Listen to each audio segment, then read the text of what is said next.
आखिर क्यों मांग रहे हैं लोग प्रधानमंत्री मोदी इनसे इस्तीफा?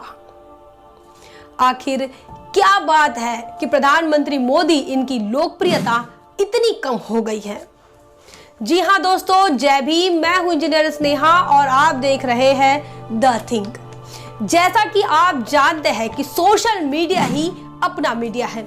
बहुजन समाज के लिए सोशल मीडिया एक ऐसा प्लेटफॉर्म है जहां पर अभिव्यक्ति की पूर्ण आजादी है और वो लिख सकते हैं कि वे क्या चाहते हैं, क्योंकि मेन स्ट्रीम का मीडिया जो है वो बहुजन समाज की बात नहीं करता, बहुजन समाज के हक में बात नहीं करता, बल्कि शासक वर्ग के हक में बात करता है, शासक वर्ग के हितों में बात करता है।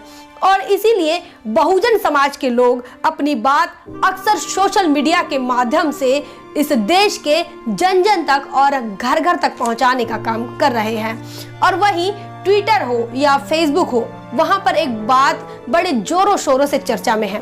बात कौन सी है? बात यह है कि रिजाइन पीएम मोदी।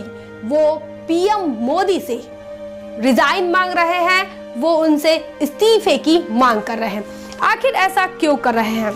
साथियों, अगर आप देखो देश के अंदर, तो देश के अंदर के हालातों को अगर आप समझने की कोशिश करेंगे तो आपका दिल दहल जाएगा, आपका दिमाग काम करना बंद कर देगा, आपके मन में डर बैठ जाएगा। क्योंकि मैं आपको कुछ ऐसी तस्वीरें दिखाने वाली हूँ कि देश के अंदर आखिर चल क्या रहा है। जैसा कि आप जानते हैं कि आज पूरा भारत देश कोरोना महामारी की दूसरी चपेट में है और इस दूसरी चपेट में लोगों को ना दवाइयाँ मिल रही हैं, ना ही उन्हें ऑक्सीजन मिल रहा है और ना ही अस्पताल में जगह मिल रही है। और नई बात यह भी है कि अब मौत होने के बाद शमशान घाट में उन्हें 3-3 दिनों तक वेटिंग करना पड़ रहा है और वेटिंग लिस्ट में नाम आने के बाद उन्हें टोकन दिया जा रहा है और टोकन से उनका नंबर लगेगा, उन्हें कॉल किया जाएगा, तब जाके आपकी शमशान घाट में आपको जगह मिलेगी और तब जाके आप अपने लाश का अंतिम संस्कार आप कर सकते हैं। और इस प्रकार के हालात आज देश के अंदर चल रहे हैं। एक तस्वीर मैं आपको ये दिखाना चाहूंगी कि ये देखो, यहाँ एक बुजुर्ग है, अपनी पत्नी का देहांत होने के पश्चात उनका शव ले जाने के लिए कोई भी साधन वहां पर उपलब्ध नहीं है, ना ही लोग उनकी मदद के लिए आ रहे हैं। कोरोना के डर से एक व्यक्ति दूसरे व्यक्ति की मदद तक नहीं कर रहा। वो अपने पत्नी का शव साइकिल पर लेकर जा रहा है और साथ ही वह शव रास्ते में गिर गया। ये दूसरी तस्वीर देखिए, यहाँ पर 2020 और 2021 में कोई बदलाव नहीं आया। इस एक साल के दौरान भारत सरकार ने, भाजपा की सरकार ने क्या काम किया वो बताने का काम कर रही हैं। ये 2020 की तस्वीर है जहां पर प्रवासी मजदूर, एक बच्चा सूटकेस पर सोते हुए अपने माता पिता के साथ रास्ते से पैदल पैदल चले जा रहे हैं। वही दूसरी तस्वीर मैं आपको दिखा रही हूँ, ये है अस्पताल के अंदर। माँ स्ट्रेचर को खींच रही हैं, पिता स्ट्रेचर पर सोए पड़े हैं और एक छोटा सा बच्चा उसे धक्का लगा रहा है। ये तस्वीरें देखकर समझ में आ रहा है कि हम किस भारत में रह रहे हैं। ऑस्ट्रेलिया का एक पेपर लिखता है, वर्ल्ड नाम का पेपर लिखता है कि भारत में मौतें रुकने का नाम नहीं ले रहे और उसमें भी टीकाकरण में अमीर गरीब का भेदभाव जोरों शोरों से दिखाई दे रहा है। साथियों, ऑस्ट्रेलिया की मीडिया को समझ में आ रहा है, लेकिन भारत की मेन स्ट्रीम मीडिया को यह बात नहीं समझ में आ रही है। यह फर्क भारत की मीडिया नहीं बता पा रहा है।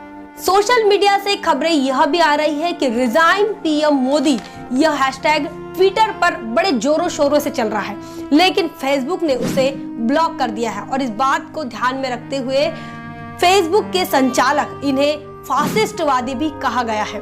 आपको यह भी बता दूं कि साथ में एक और ट्रेंडिंग चल रहा है। वो ट्रेंडिंग हैशटैग यह है कि गो बैक मोदी। साथियों, मोदी को गो बैक करने की बात कर रहे हैं। इतिहास में हमने पढ़ा था, साइमन गो बैक के नारे कांग्रेस ने लगाए थे और अब नारा लगाया जा रहा है मोदी गो बैक। क्यों कहा जा रहा है ऐसा? साथियों, वो इसलिए कहा जा रहा है कि लोगों ने उनके डिजिटल इंडिया को देखा जो कि फेल हो गई। उन्होंने मेक इन इंडिया को देखा, भाजपा का मेक इन इंडिया भी फेल हो गया। स्मार्ट सिटी की कंसेप्ट भी फेल हो गई। उन्होंने वुमेन सेफ्टी पर अगर देखा जाए तो बीजेपी पूर्ण तरह से फेल है। वही स्किल इंडिया फेल है, 15 लाख का जुमला फेल हो गया, लोकपाल बिल फेल हो गया, कोविड मैनेजमेंट इसमें भी बीजेपी और उसकी सरकार पूर्णतः फेल नजर आती है। जॉब को ले लो, ब्लैक मनी जो रिटर्न आने वाला था, इन सब मामलों को ले लो तो बीजेपी यहाँ पर आपको फेल नजर आ रही है। करप्शन की बात ले लो या किसानों के हितों की बात ले लो, इसमें बीजेपी आपको फेल नजर आ रही है। वहीं आपको ये बात मैं बता दूं, कुछ आंकड़े मेरे पास आए हैं। 12 इलेक्शन की रैली उन्होंने बिहार में की। प्रधानमंत्री मोदी इन्होंने बिहार के अंदर 12 रैलियां किया। उनके बाद केरला में उन्होंने 5 इलेक्शन की रैलियां करी। उसके बाद तमिलनाडु में 7 रैलियां, असम में 7 रैलियां और बंगाल के अंदर 18 चुनावी रैलियां उन्होंने किए हैं। और इन तमाम बातों को देश जानता है, देश समझता है। लोग अब बोलने लगे हैं, अपनी अभिव्यक्ति को व्यक्त करने लगे हैं और इसीलिए उन्होंने कहा कि रिजाइन पीएम मोदी, आपकी जरूरत नहीं है, आप इस्तीफा दे दीजिए, गो बैक मोदी। इस प्रकार के ट्रेंडिंग हैशटैग वो चला रहे हैं। बने रहे द थिंग पर। जय भीम, जय भारत। बहुजन विचारधारा को घर घर तक पहुंचाने के लिए हमारे YouTube चैनल को सब्सक्राइब करें, लाइक करें, कमेंट करें, शेयर करें और बेल आइकन की घंटी दबाना ना भूलें।